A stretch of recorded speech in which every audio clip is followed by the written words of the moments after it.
প্রিয় শিক্ষার্থীরা, আমি তোমাদের উচ্চতর গণিতের 11.1 ও 11.2 এর কয়েকটা অঙ্ক নিয়ে আলোচনা করব। এখানে একটা অঙ্ক তোলা আছে, দেওয়া আছে এ এত, বি এত, সি এত আর ডি এত। বলছে যে বিডি রেখা এক্স অক্ষের সাথে থিটা কোণ যে উৎপন্ন করে তা বের করতাম, অর্থাৎ যে কোণ উৎপন্ন করে তা বের করতাম। এখন কয়ের সমাধান।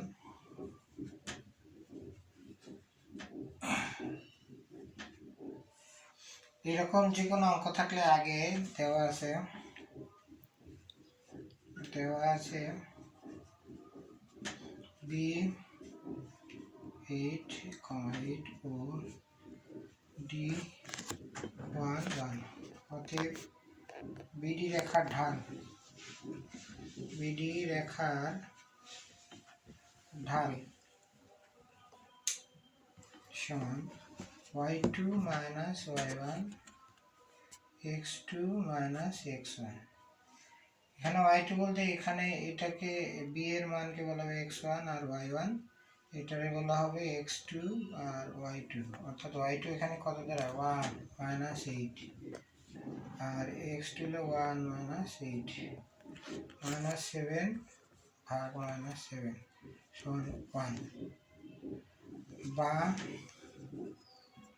tan থিটা সমান 1, বা tan থিটা সমান 1045 ডিগ্রি। অতএব থিটার মান 45 ডিগ্রি। অর্থাৎ এটা বলতেছে, এইটা আমাদের জানতে হবে যে ঢালের মান যদি 1 হয় অর্থাৎ tan থিটা সমানই ঢাল, অর্থাৎ tan থিটা, কারণ tan থিটা সমান m, আর m মানেই ঢাল, অর্থাৎ tan থিটা সমান 1, tan থিটা সমান আমরা জানি 1045 ডিগ্রি সমান 1, অতএব টেনে কাটা, অতএব থিটা সমান 45 ডিগ্রি। তাহলে আমাদের প্রথম অঙ্ক শেষ। বিডি রেখা এক্স অক্ষের সাথে যে কোণ উৎপন্ন করে তা বের করার জন্য বলছি। এরকম যে কোনো রেখা এক্স অক্ষের সাথে যে কোণ উৎপন্ন করে এটা বের করার জন্য যেই রেখার কথা বলবো ওই রেখার ঢাল আগে বের করতে হবে। তো আমরা প্রথম অঙ্কটা এখানে শেষ। এখন আমি তোমাদের দ্বিতীয় অঙ্ক বুঝাবো। দ্বিতীয় অঙ্কটা বলছে কি, খ নম্বর দেওয়া আছে, এইভাবে লিখতে হবে। দেওয়া আছে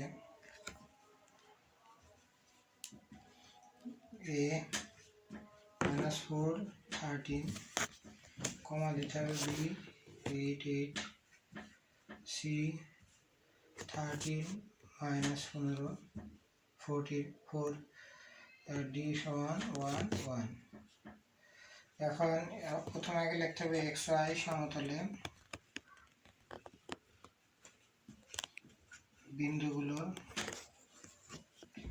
বিন্দুগুলোর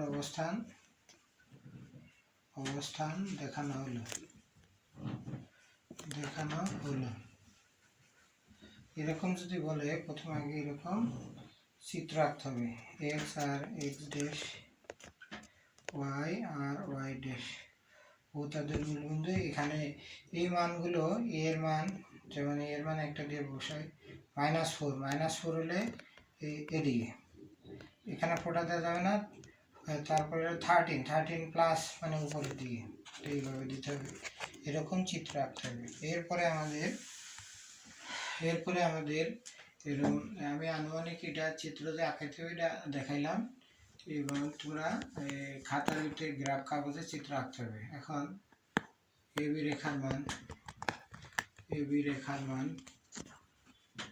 দূরত্ব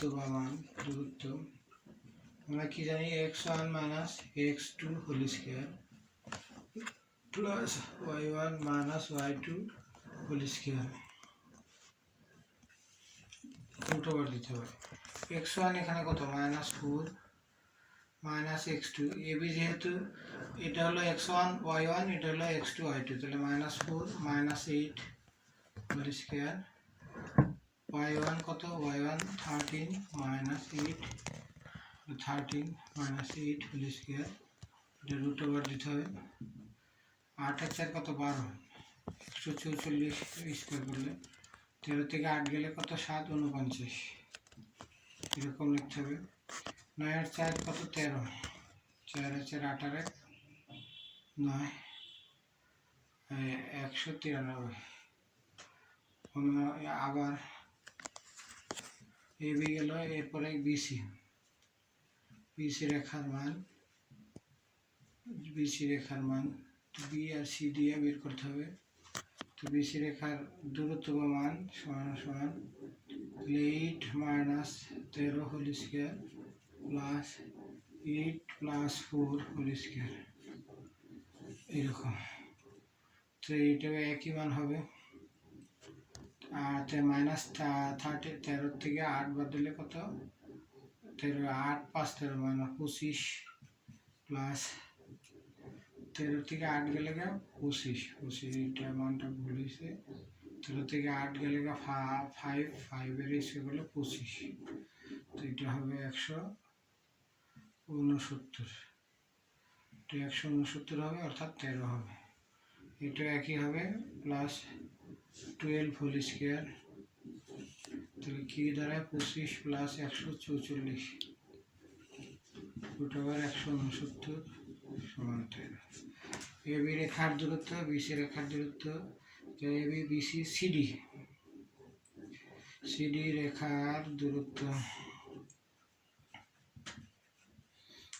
সি আর ডি দিয়া মানটা বের করতে হবে। সি এর মান 13 minus 1 whole square plus minus 4 minus 1 whole square, তাহলে কত 144 প্লাস 25, তাহলে এইটা 169 হয়।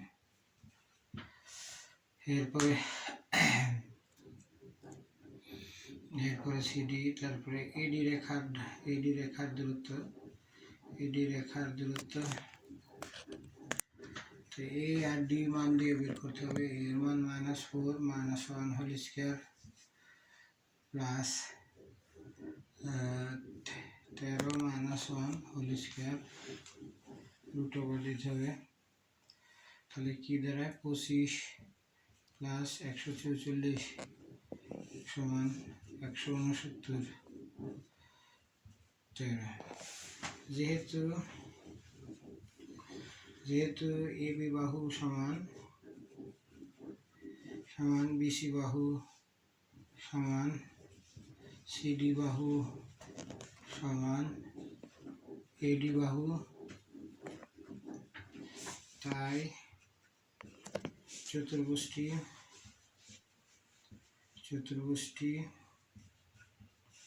হয় সামান্তরিক,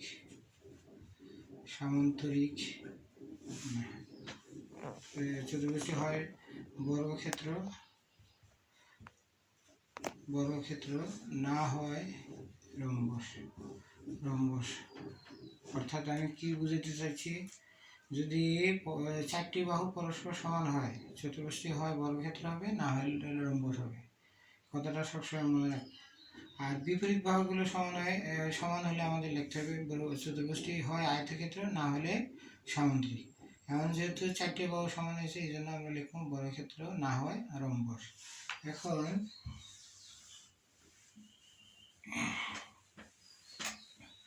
এখন দুইটা কর্ণ বের, এখন কর্ণ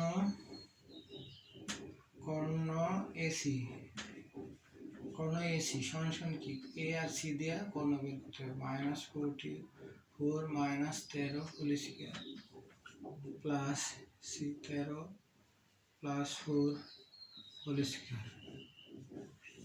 ক্যালকুলেটরটা নিয়ে আসো। 4 আর 13 কত 17, তাহলে 17 হিসাব গেল 289 প্লাস 289 রুট ওভার করলে 18, 8 আর 8 16 আর 1 17, 2 আর 2 4 এর 1 5, রুট ওভার করে যত হয় লিখতে হবে। আবার বিডি এর মান, কর্ণ বিডি, এখানে কর্ণ লিখতে হবে, কর্ণ বিডি সমান বি আর ডি দিয়া মান বের করতে হবে। বি মানে 8 - 1 whole square 8 minus 1 whole square, অর্থাৎ 49 যোগ 49 98। যেহেতু কর্ণ AD কর্ণ AC নট ইকুয়াল টু কর্ণ BD, তাই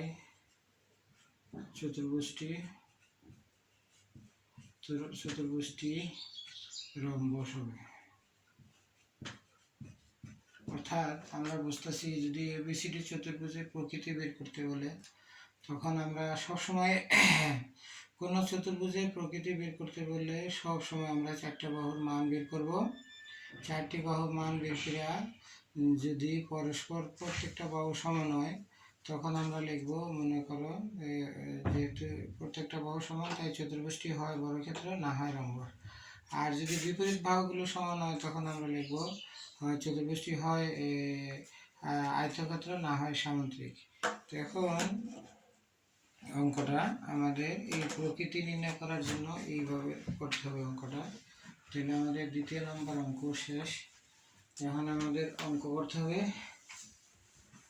তৃতীয় নম্বর অঙ্ক, গ নম্বর অঙ্ক, যেটা পরীক্ষায় প্রায়ই আসে। এই গ নম্বর অঙ্ক করার জন্য আগে চিত্র আঁকতেই হবে, নাইলে বোঝা যাবে না। x dash y dash. এখন এখানে যে A B C D এর মান দেওয়া আছে, এখানে প্রথমে দেওয়া আছে -4 13। আচ্ছা, B এর মান দেওয়া আছে 8 আর 8। আচ্ছা, C এর মান দেওয়া আছে 13 আর -4 এখানে। হ্যাঁ, D এর মান দেওয়া আছে 1 1 একটু দূর না 1 1, অর্থাৎ এই বিন্দুগুলো এখানে যোগ করতে হবে।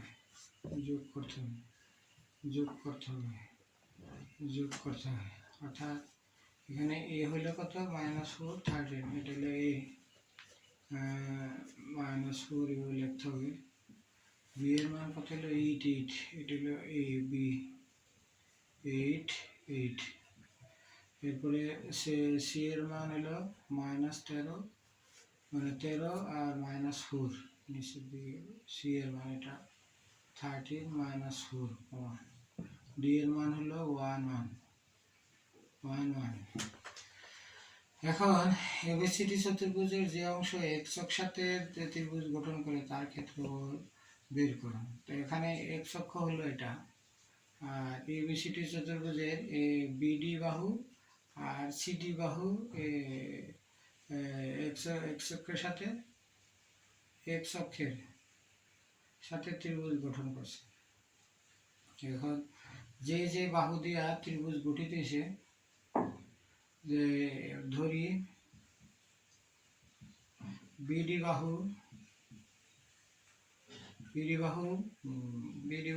x অক্ষকে E বিন্দুতে এবং AD বাহু x অক্ষকে এবং AD বাহু x অক্ষকে